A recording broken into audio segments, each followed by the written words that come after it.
Y estamos de regreso en La Noticia al Día, en La Noticia TV, canal 27.2, en la señal de Vez Cable. Ahora, como podrán apreciar, tenemos la visita en estudios del expresidente de la República, Manuel Merino de Lama. Señor Merino, ¿cómo está? Buenos días. ¿Cómo estás, Carlos? Primero, agradecer nuevamente estar aquí en Las Noticias al Día, poder compartir el set contigo y poder hacer algunos comentarios de los acontecimientos que estamos viviendo en el día a día. Sí, vamos a conversar de varios temas y quiero iniciar con el caso de Martín Vizcarra. Ayer el fiscal Germán Juárez Atocha anunciaba que en los próximos días ya se debería dictar una sentencia contra el expresidente que, bueno, afronta una serie de denuncias de corrupción durante su gestión como gobernador regional. Coimas de por medio habrían entregado una buena pro para unas obras, el hospital de Moquegua y Lomas de Hilo. ¿Cuál cree que es el futuro de Vizcarra? ¿Usted espera que haya una sentencia condenatoria o es de los que se inclina a que podría salir finalmente bien parado? Bueno, como cristiano que soy y como ser humano, nadie le desea el mal a nadie. Pero creo que tenemos que ser conscientes que una figura como la del señor Martín Vizcarra, siniestra para mí, un personaje que le importa su vida de él y la de nadie más, merece que sea sancionado realmente en los hechos que ha delinquido, en los hechos donde hay testigos protegidos, en los hechos donde se ha comprobado, el propio fiscal Juárez Atocha no solamente lo ha dicho ahora, lo dijo el año 2020. Recordemos que en una declaración que hubo en un medio de comunicación nacional, una periodista claramente dijo que era uno de los actos de corrupción más evidentes y comprobados, pero vemos el tiempo y la distancia, los hechos cómo se van postergando y cómo vamos viendo a la justicia, que lamentablemente justicia que tarda no es justicia, pero en este caso el señor debería ser condenado no menos de 15 años.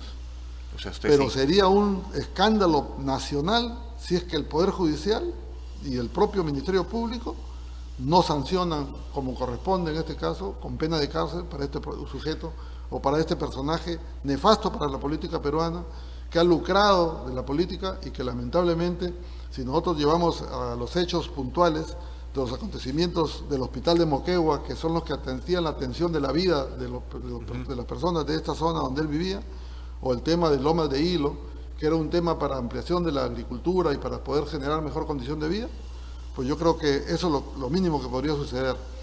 Y si esto no sucedería, estoy totalmente convencido, si es que la demora continúa, este señor legalmente debería ser sentenciado, pero en los hechos que vienen sucediendo, como el caso de Betsy Chávez, podría terminar asilado en una embajada, huyendo de la justicia. Y si tenemos un Jurado Nacional de Elecciones que está permitiendo que una persona inhabilitada por el Congreso en 13 inhabilitaciones permita que esa lista corra, que no es igual a la lista de Cerrón, porque la lista de Cerrón, recordemos, que no tenía una inhabilitación como la que tenía Vizcarra, simplemente lo sacaron de la lista y la lista corrió solamente con un vicepresidente. En este caso, la lista completa debería ser anulada. Recordemos que su hermano también está siendo procesado por tema de Odebrecht. O sea, estamos hablando de una gama de personas corruptas candidateando y poniendo, digamos, en tela de juicio el proceso electoral que se nos avecina. Ahora, señor Merino, el caso Vizcarra usted señala, ¿no? Sería un escándalo que no fuera sentenciado, porque durante este juicio oral, que felizmente lo transmiten a través de las redes sociales del Poder Judicial, hay declaraciones bastante contundentes de entregas de dinero. Vizcarra es una persona a la que no le entran balas, ¿no? Él siempre se mantiene firme y dice que todas las acusaciones son falsas. Y hace burla. Exacto. De las pruebas que le pones, hace burla de los... Exacto. Entonces, la actitud de Vizcarra siempre ha sido así, digamos, siempre se ha mostrado así como una persona que no hace caso a las acusaciones en su contra, que se trata de lavar las manos. ¿Cuál cree usted que es la personalidad de Vizcarra, la real? Bueno, primero que es un tipo siniestro, es un tipo que cree que domina la justicia por las oportunidades que ha tenido de él nombrar jueces o ayudar en su periodo los cambios que han habido. En este caso, recordemos que el Consejo Nacional de la Magistratura fue prácticamente eliminado por su presidencia y la Junta Nacional de Justicia es un instrumento que él lo propuso. Si bien es cierto, ya cambió la estructura de la Junta Nacional de Justicia, pero creo que ha generado un desorden institucional ilegal, y eso es sumamente peligroso. Vemos lo que está sucediendo en este momento con los fiscales de la Nación que están pidiendo su restitución a través de este juzgado constitucional, y sin embargo la Junta Nacional de Justicia, que es el órgano encargado de evaluar a los jueces y fiscales, prácticamente se les está quitando el derecho, y donde tenemos que terminar yendo al Tribunal Constitucional para que hagan las interpretaciones auténticas. Realmente estamos viviendo una crisis institucional, pero si en el caso particular de Vizcarra sucediera lo que estamos pensando, que no sea sentenciado, yo creo que inmediatamente debería el presidente encargado pedir la reorganización del Poder Judicial y pedir la reorganización del Ministerio Público.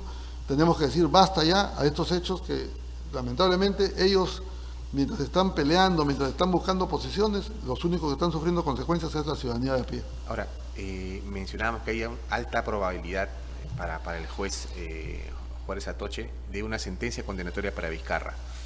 Y usted mencionaba también esta posibilidad de Vizcarra de evadir a la justicia.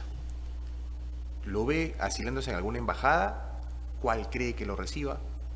Bueno, mira nomás cómo hemos terminado con la Embajada de México. ¿Cuál es la posición mediática del presidente Geri?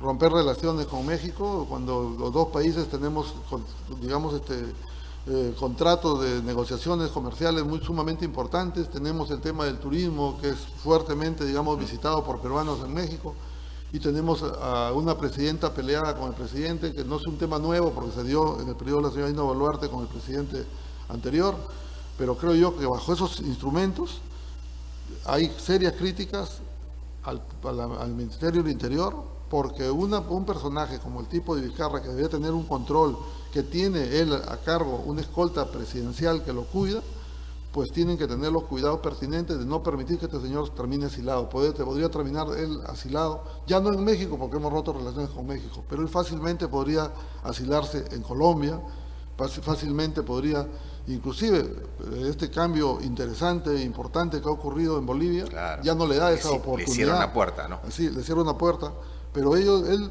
debe haber tenido algunos contactos con algunos países que él ha tenido de una u otra manera llegada, por ejemplo, con la China.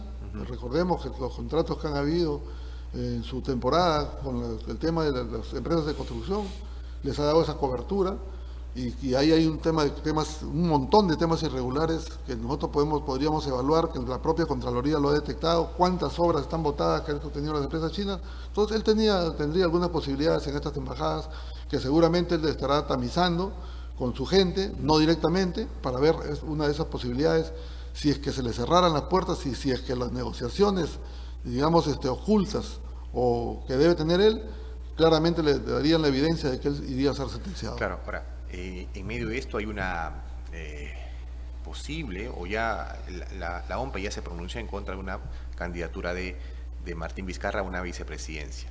Una fórmula que usted señalaba encabeza su hermano Mario Vizcarra. ¿Qué papel está jugando Mario Vizcarra en esta plancha presidencial? Porque incluso en algunas encuestas ya aparece Mario Vizcarra por ahí arriba. ¿Cuál es la participación o el papel que está jugando él? Bueno, lo que pasa es que él ya ha querido sorprender al país. Recordemos que en la candidatura anterior, donde él salió electo congresista y no pudo asumir, y lo sustituyó, en este caso su accesitario, que es el señor Geri, ¿él qué es lo que hizo? Él hizo campaña nacional con el número 1, engañando al pueblo peruano de que él era candidato al Congreso de la República a nivel nacional. Él era candidato al Congreso de la República por la jurisdicción de Lima Metropolitana. Y se pasea por todo el país. Se pasea por todo el país. Ahora pretende hacer lo mismo. Cree que somos idiotas o que somos tontos o que somos inocentones, que no sabemos realmente lo que significa en este caso un candidato y en la jurisdicción a la que compite. Él lo que pretende es confundir a la ciudadanía como que él es el que está yendo de candidato a la presidencia y está utilizando su poder económico de los hechos irregulares que ha cometido y que han sido, en este caso, comprobados. ¿Cuántos quizás ahorita no se investigan? Recordemos que en el caso de las empresas chinas, 3 obras que fueron investigadas, los testigos y las personas que devolvieron, uno 500.000 y otro 250.000, dijeron que habían cobrado el 2% por estas obras de manera directa. Entonces, en esas 63 obras que licitó él por un monto de casi 4.000 millones, no hay una investigación profunda. Que tuvo la investigación el Congreso de la República, que está durmiendo el sueño de los justos del día de hoy. ¿Por qué razón y por qué motivo? Solamente el Congreso tendrá que saber La misma subcomisión de acusaciones constitucionales, si es que no ha llegado la denuncia de la Comisión de Fiscalización de las investigaciones que se hicieron, pues ahí hay serias irregularidades que no sabemos qué intereses son los que apañan. Claro. Ahora, al igual que la campaña pasada, Vizcarra se pasea también por todo el país de la mano de su hermano Mario. Mario, ¿usted lo ve con alguna preparación para, digamos, al menos buscar alcanzar una presidencia? ¿Se conoce algo de él desde un punto de vista político? Ya con los hechos que hemos acontecido, tener a Castillo como presidente, ya cualquier persona ahora cree que tiene la condición de ser presidente. Sin embargo, él ha logrado demostrar su incapacidad al haber sido invitado para hacer una exposición en este último evento que ha habido de empresarios, y sin embargo él no asistió. Y utilizó las disculpas, digamos, que cualquier persona puede poner desde que apareció la disculpa, ya nadie queda mal, para no asistir, pero por temor seguro a no tener una propuesta que pueda ser convincente, donde estarían todos los empresarios que podrían hacer una evaluación, qué calidad de candidato tenemos. Entonces, en ese sentido, yo creo que no reúnen las condiciones, pero ellos creen que cualquiera puede llegar a ser presidente de la República y que el pueblo peruano es, digamos, un rebaño de ovejos que puedes conducirlo y confundirlo y engañarlo para poder aparentar de que es el candidato Martín Vizcarra el que está yendo a la cabeza, o que sería él el que va a ayudar a conducir al hermano yendo como primer vicepresidente. Entonces, en ese sentido, yo creo que hay que poner en alerta, y fundamentalmente poner en alerta a la juventud. La juventud no se puede dejar engañar, la juventud tiene que ser consciente que este proceso electoral es un proceso sumamente de mucha responsabilidad, que es un proceso donde vas a tener una cédula de votación que pueda confundir a cualquiera, hasta cualquier persona, digamos, profesional. Entonces, en consecuencia, la juventud tiene que compenetrarse en el tema político, pero poder ayudar a sus familiares, ayudar a la ciudadanía peruana a que no nos equivoquemos. No, el Perú, una nueva equivocación sería nefasto, no solamente para la economía, sino para el retraso del Perú en las grandes oportunidades que se les están presentando y que deberían ser aprovechadas al máximo con un buen candidato presidencial, con buenas propuestas presidenciales y con oportunidad de poder mejorar la economía de todos los peruanos. ¿Cómo espera que se desarrolle esta campaña presidencial con tantos partidos inscritos? Difícil, muy difícil, porque a veces creemos que tenemos la suficiente capacidad de hacer un voto cruzado, que yo voto por tal presidente, pero no voto por este senador, quiero votar por el senador de acá. Recordemos que van a ser 5 votaciones. Vas a votar por la candidatura de la plancha presidencial, vas a votar por el Senado Nacional, vas a votar por el Senado Regional, vas a votar por el diputado y vas a votar por el Parlamento Andino. Entonces son 5 votaciones complejas en un minuto, que creo 30 segundos que te dan para que puedas votar. Si no vas preparado, te puedes confundir y al final de repente vas y la cédula lo que hace es simplemente recogerla y guardarla sin haber votado por nadie. Va a haber mucho voto nulo, mucho voto, digamos, en blanco, y eso lógicamente es sumamente complicado, fundamentalmente para poder elegir lo mejor que tendríamos que elegir en esta oportunidad. Yo considero que es difícil esta elección, complicada, confundida, pero espero yo esa participación de los jóvenes, que sí sería sumamente importante, porque ellos ayudarían a poder hacer una mejor elección que vaya en beneficio de todos los peruanos. ¿Y cree que esa reforma electoral que se dio hace algunos años y que permite esta gran cantidad de partidos inscritos, buscaba eso? ¿Buscaba la confusión? ¿Buscaba el caos en una época electoral? Definitivamente que sí. ¿Quién es el responsable? Ellos han logrado, recordemos que el mismo Vizcarra dio origen primero a la no reelección de parlamentarios, cuando la propia reelección de parlamentarios era un filtro que tenía la propia ciudadanía, y veías que los parlamentarios que se reelegían muchas veces eran los que habían tenido mayor participación, tenían mayor relevancia, de una u otra manera habían cubierto las expectativas de la ciudadanía. Lamentablemente nos hicieron reformas constitucionales, no tuvo la capacidad el propio Congreso que antecedió al Congreso de Vizcarra después de su vacancia, de haber hecho algunas modificaciones que eran sumamente trascendentes e importantes. Tuvieron temor. ¿Por qué? Porque se había propagado, digamos, a través de los medios de comunicación que toda reelección era corrupción. Pero sin embargo, yo estoy convencido que lo que no tiene que haber es reelección de presidentes regionales, que podría haber una reelección de alcaldes para un poco escogerlo mejor y mantener, digamos, la frecuencia de los proyectos que se inician hasta su culminación, o en este caso, ampliar, en este caso, el mandato del gobierno regional y el mandato municipal. Yo lo ampliaría, en lugar de ir a un tema de reelección inmediata, yo lo ampliaría a 5 años. Yo dejé presentando un proyecto para una ampliación de 5 años, tan igual como el tema presidencial.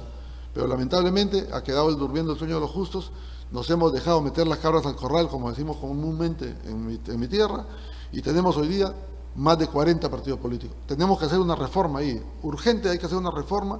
El Perú no puede estar con 40 partidos políticos, Claro. con 30 partidos políticos, tenemos que tener un mínimo de 5, digamos, y máximo 8, 10, más no, Claro. para poder seleccionar y poder escoger lo mejor. ¿Y qué participación va a tener Acción Popular en estas elecciones, cree usted? Bueno, también yo quiero hacer una crítica a mi partido, porque mi partido, en lugar de haberse concentrado, haber elegido las mejores propuestas, los mejores, digamos, personajes, estamos con 6 listas de candidatos presidenciales, que pueden ser buenas las listas, yo considero que son buenas, pero lógicamente si había una unificación de esas 6 listas y presentábamos una lista única, o por último 2 listas, estoy seguro que la lista del Senado, la lista de diputados, iba a ser una lista potente. Eso lamentablemente no ha sucedido, y ahí hay, en el caso de Lima Metropolitana, hay 2 listas a diputados. Y lógicamente cualquiera de las 2 que gane, o cualquiera de las que gane, van a quedar fuera personas valiosas que debían haber estado en este momento difícil que vamos a atravesar. En el caso del Senado, sí, hay una lista única, pero una lista única que no ha sido armada de manera conjunta por los 6 candidatos, Claro. sino ha sido armada por 1 o por 2 de los candidatos, y esto tampoco nos ha permitido hacer una lista potente. Se ha quedado gente valiosa afuera. ¿Por qué? Por intereses particulares, que no intereses institucionales del partido, que frente, digamos, a los acontecimientos que hemos vivido, hemos tenido que expulsar de los 16 congresistas a 6 de los parlamentarios. Eso significa que no ha habido un buen tamiz. Y si en esta oportunidad nuevamente no tenemos la certeza o la capacidad de hacer un buen tamiz, más allá de los requisitos que exige el Jurado Nacional de Elecciones, el propio partido tiene que hacer una autocrítica interna y hacer, digamos, una selección que realmente permita recuperar la confianza. Claro. Nosotros eso sí lo hemos hecho en Tumbes, por si acaso. En Tumbes hemos armado una lista que estamos recuperando la confianza, y hay una respuesta positiva de los tumbesinos en poder apostar por el Partido de Acción Popular, no solamente al Senado, no solamente a diputados, sino igual al gobierno regional como a los municipios provinciales y distritales. Y tenemos que tamizar, en este caso, la visita de nuestros precandidatos, que son 6, a la región Tumbes, para poder seleccionar cuál es el que más le conviene al partido y poder apostar por él. ¿Y qué pasó? No hubo, o sea, digamos, una persona podría decir, está bien que haya candidatos o listas al interior del partido porque demuestra que hay una democracia. Que hay interna. competencia. Claro, que hay competencia. Pero, ¿por qué tantas? Digamos, hay ansias de llegar, a veces ambiciones. las ambiciones personales se sobreponen a las ambiciones que deben ser institucionales. Y en este caso nuestro, sí creo yo que ha habido un tema de ambición personalista. Y podemos ver pues que tú no necesitas llegar a ser dirigente para poder querer ser candidato. Si tu intención es ser candidato, yo por ejemplo, me pongo como ejemplo, yo nunca he sido dirigente, pero yo he sido candidato. O sea, mi intención ha sido tener la oportunidad de ser candidato, después mi pueblo me ha respondido, me ha apoyado como candidato, y no he sentido la necesidad que para poder ser candidato tener que ser dirigente.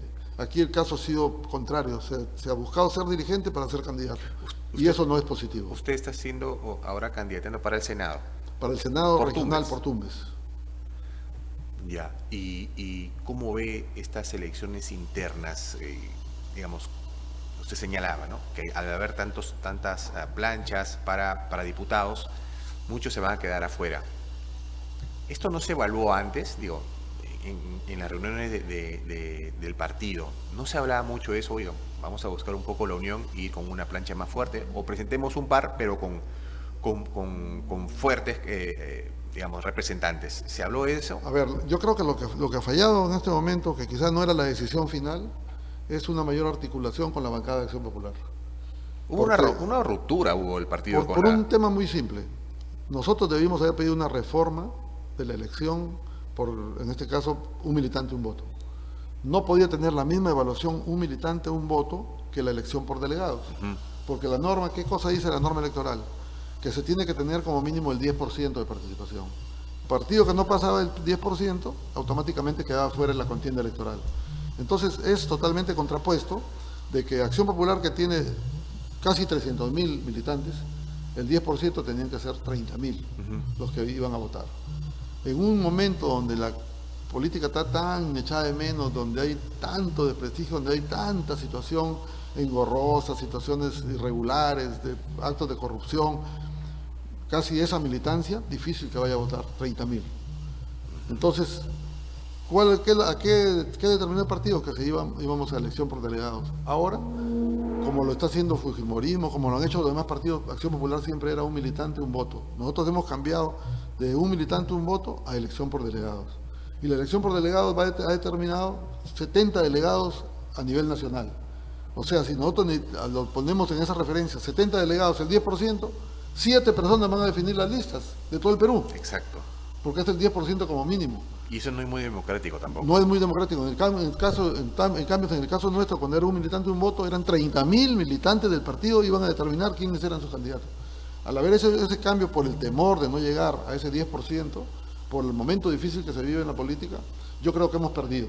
Si nosotros hubiésemos hecho una reforma de la elección de los partidos políticos que van a un militante por un voto que debía tener un mínimo del 5% de participación, nosotros nos hubiésemos visto sometidos a un militante un voto con el 5%, porque eso garantizaba al menos no tener un problema que a veces es por cuestión económica, que la gente del campo no viene a votar porque le cuesta el pasaje 15 soles, 20 soles, y a veces no tienen ni para pagar la olla del día.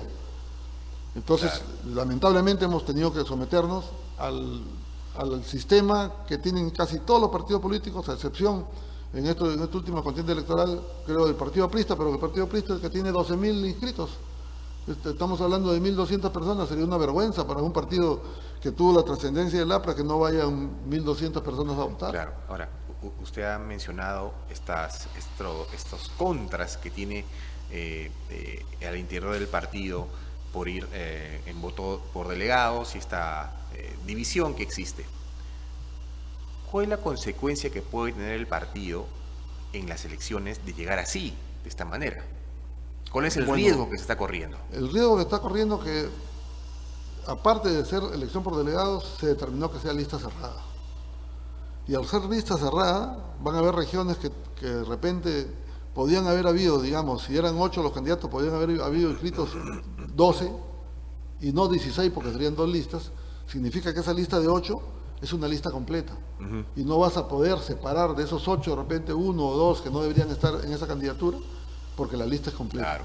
Entonces, consecuentemente, nos estamos sometiendo a una situación que podríamos determinar en algún momento, algunas situaciones de críticas contra el partido, porque posiblemente hayan infiltrados algunos personajes que sean nuevamente nefastos para la Acción Popular y que estén metidos en alguna lista. Y el partido en sí ya está seriamente golpeado por la participación de algunos de los congresistas de Claro, esta actual bancada, ¿no? y encima que en este periodo congresal, de este quinquenio, lamentablemente todos hemos visto que si bien eran 40 niños, de Acción Popular eran 5 o 6 niños, sin embargo se hablaba solamente de los niños de Acción Popular. ¿Por qué? Porque había una preocupación legítima de los demás partidos de ver que el último proceso electoral donde participamos sin candidato presidencial en el periodo complementario, Acción Popular sacó 25 parlamentarios. O sea, eso significa que el Perú entero apostó por Acción Popular y que posiblemente la elección siguiente le correspondía al partido ser gobierno. Pero lamentablemente tuvimos un mal candidato que no supo aprovechar, no aprovecharlo en el mal sentido, sino aprovecharlo en el buen sentido de manera partidaria. La oportunidad. De haber convocado a todos los más representativos del partido y más bien al contrario, se creyó dueño del partido y fue el que en gran parte eligió a estos nefastos 6 parlamentarios que hemos expulsado, que fueron parte de él, los llevó a Zarratea, más bien los llevó por un camino que no era el correcto, hizo contubernio con el señor Castillo y dejó maleando el partido para irse luego él a otro partido que recién ha formado y que pretende engañar a esa gente en su sistema que creo yo lo ha puesto al descubierto porque es una persona ambiciosa, una persona que no tiene personalidad, que estafó a su hermana, quitándole una propiedad de herencia que le quedó, más de eso que quiso comprometer a los miembros de la Policía Nacional en el cortejo que le hizo a una periodista, diciendo que el teléfono lo había dejado tirado en el capó del carro y que se lo cogieron y se lo manipularon, o sea, temas infantiles de disculpas que no tenían, y encima de eso hemos tenido un presidente de 8 años que el día de hoy está como precandidato del Partido Morado, que fue gobernador regional de Cajamarca, que demostró su incapacidad en la ejecución presupuestal, y eso está ahí en la historia de Cajamarca. Claro, complicado, por un lado el panorama que se le presenta a Acción Popular, pero también complicado es el panorama para todos en estas elecciones, porque usted mencionaba estos riesgos que se vienen corriendo. Pasamos a otro tema. El presidente José Gería acaba de cumplir un mes en ejercicio. ¿Cuál es el balance, o si se puede hacer un balance de una labor de un mes en el gobierno? Bueno, yo creo que su juventud, frente a la coyuntura que vivíamos y bueno, y al problema interno que había, digamos, por el descontento mayoritariamente de los jóvenes, el descontento de la ciudadanía, de las marchas que se estaban haciendo con la señora Dina Boluarte, y que de paso esas mismas marchas iban contra el Congreso. Entonces la devaluación que ha habido por la falta de fiscalización del Parlamento contra la señora Dina Boluarte, la falta de control político, afectó al Parlamento Nacional. Consecuentemente, el señor Gerí llegó en un momento, digamos, difícil para el Congreso, pero fácil para, digamos, en este caso, para su presidencia de encargatura, porque habíamos tenido una presidenta, pues, que me pareciera a mí que nunca entendió que era presidente del Perú. La valla no se la dejó muy Entonces alta, la valla ¿no? no estaba alta. Y No eso, había valla. Exactamente, y eso le permitió, no había valla, podríamos decir así, y eso le permitió que las pocas, digamos, acciones que ha hecho en su propia juventud, de ir a los penales, de ir a los conflictos sociales que tienen los transportistas, de estar presente, le ha ayudado a posicionarse. Pero cuidado, porque hemos visto que ha sacado un decreto supremo de restricciones, digamos, frente, digamos, a la coyuntura económica de este país, y vemos, digamos, situaciones que está yendo ya hoy día a encuentros con gobiernos regionales y municipales donde empiezan a haber ofertas de obras. Se está hablando del CEPLAN, el CEPLAN yo creo que no llegó a funcionar a cabalidad, y hoy día retornar al CEPLAN es prácticamente para decirle a los gobiernos regionales: tu obra que tienes planificada no te la voy a poder, le digo, financiar, y se va a venir un problema que se va a presentar ya ahorita a la vuelta de la esquina, el día 30 de noviembre, que es el debate de la ley de presupuesto. En el debate de la ley de presupuesto, con la interpretación que le hizo el Tribunal Constitucional, donde este Congreso está teniendo iniciativa de gastos, es sumamente complicado, y esa misma complicación va a tener el señor Gerí. ¿Por qué? Porque ya ahora los conflictos sociales que se van a tener, por ejemplo, ahí veo lo de la ONP.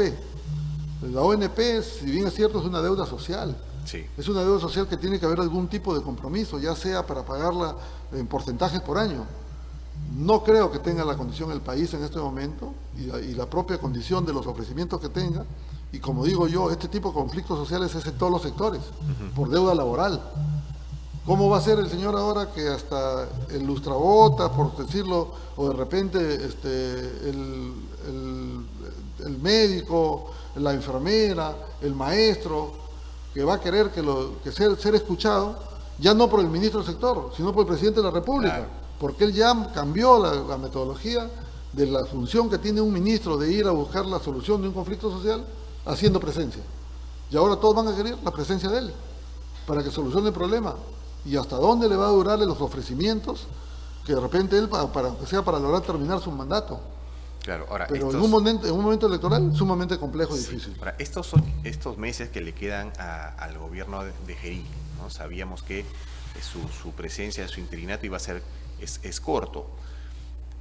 ¿Usted cree que estos 8 meses, si sigue con esta temática de salir a provincias y mostrarse como un tipo más ejecutor, con manga de camisas remangadas, jean y zapatillas o botines, le va a alcanzar para levantar una imagen que le permita ser un potencial candidato a la presidencia en 5 años?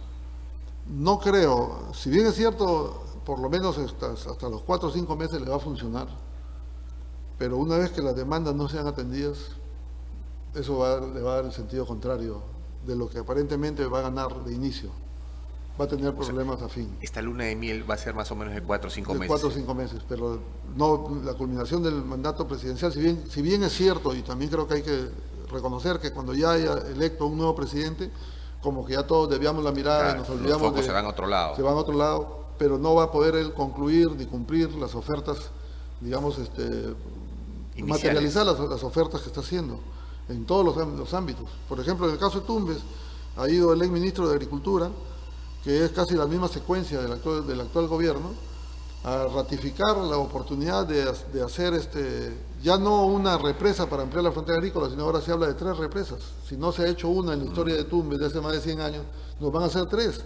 Pero no, lo que se quiere es sacar a licitación los estudios de prefactibilidad, que no es la ejecución de la obra, y que creo que los estudios de prefactibilidad que se han dado en varios sectores del país son simplemente gastar más dinero sin tener los resultados Claro.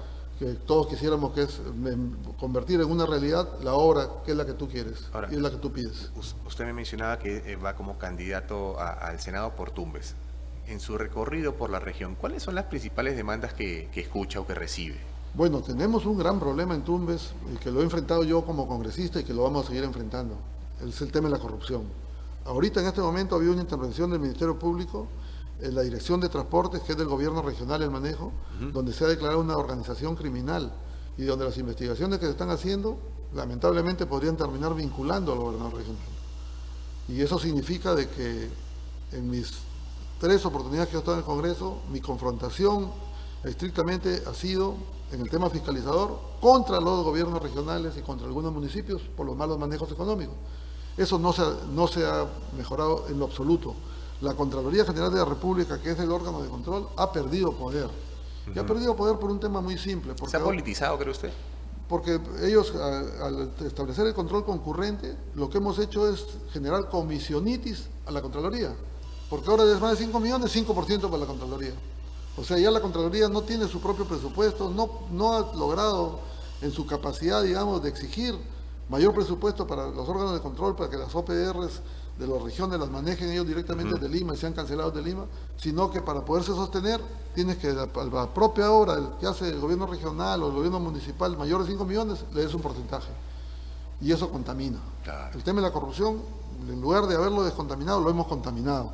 Y ahí sobre esto hay que hacer un análisis. Antes la gente le tenía terror a la Contraloría, hoy día no. Claro. Al contrario, la Contraloría creo que es el órgano que les advierte, digamos, de qué manera ellos pueden ir mejorando los procesos, y sin embargo la corrupción sigue. Y este tema de inseguridad ciudadana, este tema de extorsión, este tema de trata de menores, este tema de tráfico de armas, narcotráfico, es parte de la corrupción. Y mientras no enfrentemos la corrupción, yo por ejemplo lo veo al presidente decir que está enfrentando la delincuencia, pero no dice nada de la corrupción. La corrupción lamentablemente está enraizada. Ayer yo veía, por ejemplo, en un programa que los gastos que tiene el Ministerio de Economía y Finanzas son cuantiosos. Que no te hablo de millones, pero estamos hablando de una contratación de un streamer que puede costar 3.000, 4.000 soles, ha costado 28.000 soles, digamos así. O sea, seguimos regalando la plata, no hay un control. ¿Qué está pasando? Ahora, ¿qué lo lleva a buscar volver al Parlamento, ahora un Parlamento bicameral? Porque creo que la oportunidad que tendríamos los tumbesinos, que no la hemos tenido antes, y que creo que hay que dar una lección a los partidos como Fuerza Popular, como Alianza por el Progreso, porque ellos van y te seleccionan el candidato que es más popular, en este caso Alianza por el Progreso, y ahí le ponen plata para que pueda ganar. En el caso de la señora Keiko, va y pone a cualquiera en Tumbes y te lleva a candidatos que son de Tacna, de Arequipa, de Cerro de Pasco, de otros sitios, o de Lima, que no son ni tumbesinos, pero la gente como Fujimori dio la paz y tranquilidad a los tumbesinos, votamos por Fujimori, votamos en línea, y la cifra repartidora te pone esos candidatos como representantes de Tumbes, que muchos de ellos no conocen la realidad de Tumbes. A ellos hay que darles una lección, y por eso yo he bajado a postular por Tumbes, a pesar que sé que es un tema de una contienda electoral complicada, pero creo yo que lo que hemos hecho nosotros en esos 3 periodos parlamentarios hemos sido muy responsables, hemos defendido Tumbes, hemos defendido el Perú, y ya será la población tumbesina la que pueda definir. ¿Y cree que la situación del Parlamento vaya a mejorar con la presencia de 2 cámaras? Podría mejorar. Mi partido ha sido siempre, digamos, un partido que ha decidido por las 2 cámaras. A pesar que yo he sido crítico en algún momento porque la solución de los problemas la población las quiere de manera inmediata. Y tener 2 cámaras significa tener un filtro, pero tal vez para mejorar las normas, mejorar las leyes, pero muchas de estas normas y esas leyes que le llamamos populistas van en la línea de, digamos, de reconocimiento de deuda social, van en la lista de reconocimiento de proyectos que están pendientes de hace muchos años que no se le han hecho a algunas comunidades o algunas ciudades, y eso significaba que de manera mucho más rápida con una cámara se aprobaba, se exoneraba en segunda votación y ya estaba. Ahora no, con las 2 cámaras va a haber un retraso, digamos, en ese tipo de aprobación, que para el país es bueno, pero para el ciudadano de a pie no es muy bueno que digamos. Recordemos que cuando dio el golpe Fujimori, el Parlamento estaba totalmente desprestigiado, y como eran 2 cámaras, se disolvieron las 2 cámaras. Hoy día esta nueva Constitución le ha dado sobrepoderes al Senado. El gobierno puede disolver la Cámara Baja, pero no puede disolver la Cámara Alta.